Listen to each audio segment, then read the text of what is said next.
On parlait la semaine dernière d'un épisode plein de révélations, et bien cette semaine, c'est encore mieux. Et bonjour à toutes et à tous, on se retrouve aujourd'hui pour ma critique de l'épisode 6 de la série Marvel Agatha All Along. Et comme d'habitude, on va commencer avec une partie sans spoiler. Alors je suis quand même obligé de dire que c'est un épisode qui va être sur un flashback de l'adolescent. L'adolescent, on n'a pas encore totalement son nom, même si on l'a compris la semaine dernière. Et donc on va le suivre sur les 3 dernières années avant d'arriver à aujourd'hui. Et je ne peux pas vraiment dire plus pour le moment, sinon ce serait vraiment du spoiler. Et c'est l'un de mes épisodes préférés. Alors oui, je dis ça quasiment chaque semaine, pour comme d'ailleurs Le Pingouin. D'ailleurs, on a deux séries qui n'ont pas du tout le même ton, qui ne se ressemblent pas du tout, mais que je trouve très qualitatives. Bref. Pour en revenir à cet épisode, oui, je l'ai beaucoup apprécié parce qu'on avait besoin de cet épisode. Il restera 3 épisodes derrière et il fallait absolument un épisode pour nous expliquer comment cet adolescent en est arrivé là, comment il s'est retrouvé dans cette situation, comment il est devenu ce qu'il est devenu, tout simplement.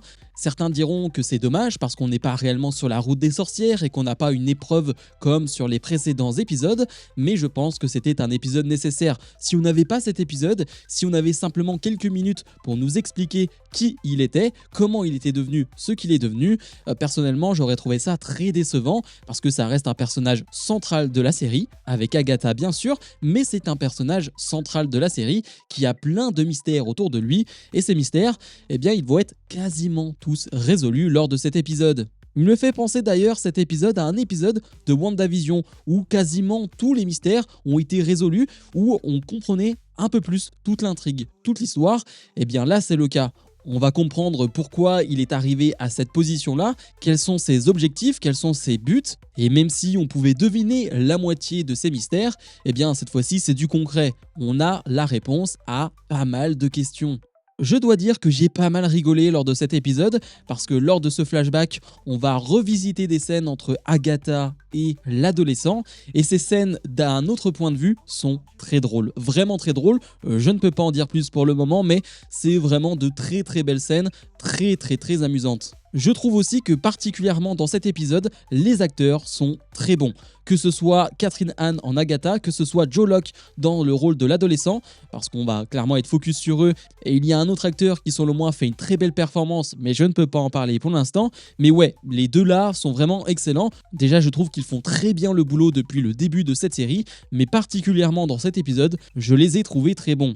Bref, j'ai plus grand chose à dire dans la partie sans spoiler, passons à la partie spoiler.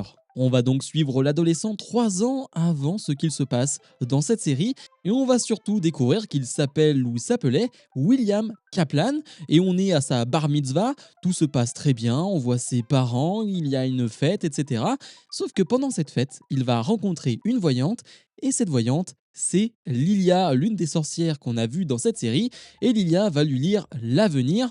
Mais elle va être perturbée. Elle va être perturbée parce qu'elle va sentir qu'il y a quelque chose de mal qui va arriver à ce William, que sa vie va être coupée en deux. C'est à peu près ce qui est dit, et on comprendra bien sûr ce que ça veut dire par la suite, mais on se rend compte que c'est elle qui va lui donner le sigil, ce sort de protection qui va permettre à William de ne pas dévoiler sa réelle identité par la suite, parce que elle sait qui il va devenir, vu qu'elle lit dans le futur, elle sait qu'il va devenir tout simplement Billy Maximoff. Bref, il rentre en voiture parce qu'il y a l'anomalie, c'est la période où Wanda, eh bien, elle a ce gros dôme rouge autour de Westview, la période de WandaVision, et ce dôme est en train de se casser. Bref, c'est un bordel, on est du côté de Eastview, donc les parents de William vont le ramener à la maison. Malheureusement, ils vont avoir un accident de voiture, et c'est William qui est touché. Il va mourir dans un premier temps, mais va revivre. Et on comprend donc que l'âme, le cerveau, appelez ça comme vous voulez, de Billy Maximoff va rentrer dans ce corps. On le comprend avec des voix, on le comprend très facilement parce que dès qu'il se réveille, il va dire « Tommy, où est Tommy ?» Alors Tommy, c'est le frère de Billy, justement, et on se posait beaucoup de questions. Comment ça a pu arriver? Parce qu'on sait que les deux fils n'ont jamais réellement existé, en tout cas, c'est Wanda qui les a créés.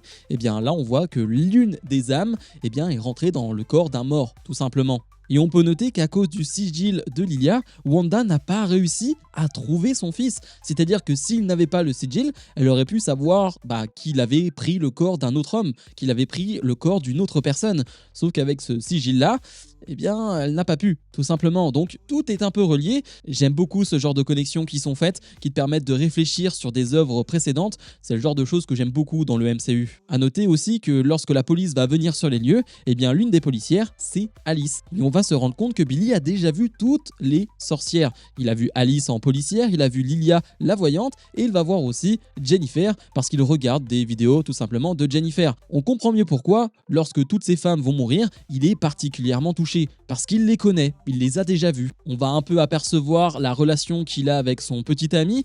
Alors j'imagine que beaucoup d'homophobes vont être très choqués, hein, bien sûr, comme d'habitude on connaît. J'ai trouvé la scène très jolie dans la voiture parce qu'il va deviner, parce qu'il est capable de lire dans les pensées, eh bien, que son petit ami est amoureux de lui, et lui va essayer de désamorcer tout ça, essayer surtout d'expliquer qui il est réellement, lui expliquer que, eh bien, avant cet accident de voiture, il était quelqu'un d'autre, et depuis, il est quelqu'un d'autre. Et ils vont faire des recherches et ils vont rencontrer quelqu'un qui était présent lors des événements autour de Wanda et de Westview.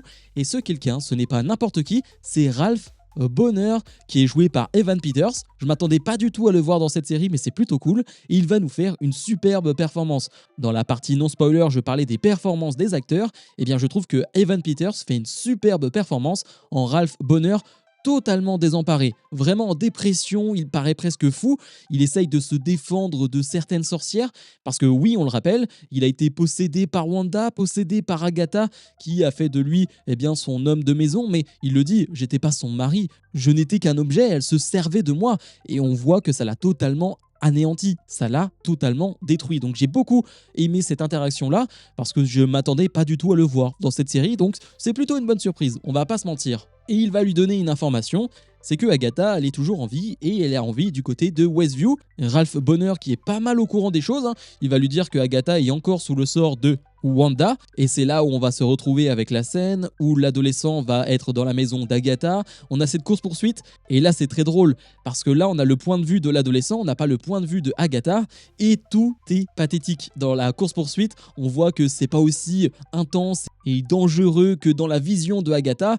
Là tu vois juste deux personnes qui ont du mal à se déplacer, qui tombent un peu n'importe comment. Même lorsque Sharon arrête l'adolescent, elle ouvre juste sa porte et la course-poursuite se termine là-dessus. Donc c'est très drôle et c'est pas terminé, parce qu'on a la scène de l'interrogatoire, et là avec la vision de l'adolescent, c'est très drôle, parce qu'on a une Agatha qui se retrouve avec un pistolet bien sûr en jouet, une Agatha qui en fait des tonnes dans son acting, et l'adolescent d'ailleurs parle, mais c'est comme s'il ne parlait pas, elle ne répond même pas à ce qu'il dit, elle est dans son rôle, elle est dans son histoire, dans sa propre histoire, et ce qu'il dit ça n'importe peu, et c'est vraiment très drôle. Pour le coup c'est vraiment très drôle. On voit bien sûr aussi que c'est lui qui a arrêté le sort autour de Agatha, et on va donc revenir au présent pour les dernières minutes de l'épisode, où on voit qu'il y a simplement Agatha qui a réussi à survivre, à se sortir de cette espèce de marécage sable mouvant qui n'est pas du sable, bien sûr, je le répète. Et déjà la semaine dernière, on avait vu un changement de personnage de Agatha quand elle avait récupéré les pouvoirs de Alice. Et bien c'est un peu le cas. Là on retrouve vraiment la Agatha sorcière, mais qui fait presque peur dans ses expressions faciales. J'adore le jeu de Catherine Hahn lors de cette séquence-là. Une Agatha qui va être émue lorsque l'adolescent va dire « Je suis Billy Maximoff ». Alors on peut se demander pourquoi elle est émue. Est-ce que c'est parce qu'elle est sûre et certaine maintenant que ce n'est pas son fils, ou que justement elle se dit qu'il y a peut-être moyen de récupérer son fils? Je me pose la question et j'imagine qu'on aura d'autres réponses par la suite. On a une vraie réponse pour le coup sur ce que recherche Billy sur cette route des sorcières. Agatha va essayer de le cuisiner et il va bien dire qu'il recherche son frère, et non, il ne recherche pas Wanda. Là je pense que ça a été dit et bien redit, on ne verra pas Wanda dans cette série. Je n'y crois plus maintenant, autant j'étais sûr de la voir la semaine dernière, là j'ai l'impression qu'on nous rabâche, non, elle est morte, le but de son frère c'est de récupérer Tommy, c'est pas de voir sa mère, c'est de récupérer Tommy. Je pense que ça a été assez rabâché lors de cet épisode et que ce n'est pas anodin. C'est bien pour nous dire, non, le but n'est pas de revoir Wanda, le but n'est pas de revoir Elizabeth Olsen, mais bien de revoir Tommy. L'épisode se termine avec les deux qui vont devoir faire équipe sur cette route des sorcières parce que Billy n'a plus ses pouvoirs. En tout cas, il n'arrive pas réellement encore à gérer ses pouvoirs. On se rend compte que ses pouvoirs sont apparus lorsqu'il était énervé à un moment précis, mais que là, dans la normale, il n'arrive pas à utiliser ses pouvoirs. Donc il va avoir besoin de l'aide de Agatha. Bref, pour faire un bilan de cet épisode, je l'ai apprécié comme vous avez pu le voir. On en apprend plus sur Billy, on a même quasiment toutes les réponses sur Billy, et on comprend aussi maintenant pourquoi il est sur cette route. Il veut Tommy. Pas forcément sa mère, mais il veut Tommy. Alors est-ce qu'on verra Tommy à la fin de cette série? On peut se poser des questions. Ce qui est bien maintenant, c'est que je pense qu'on n'aura plus de flashback. On va être sur 3 épisodes sur la route des sorcières, où on va avoir des épreuves pour les 2 personnages, et ça va aller de plus en plus loin en intensité et en dangerosité, je l'imagine. Là on est sur la dernière ligne droite de la série, pas mal de mystères ont été résolus, les objectifs sont bien clairs, et c'est tant mieux, ça nous laisse 3 épisodes avec énormément de suspense. Bref, comme d'habitude, je vous invite à mettre un maximum de pouces vers le haut, à vous abonner, et nous on se retrouve dans la semaine pour d'autres critiques. Salut, salut!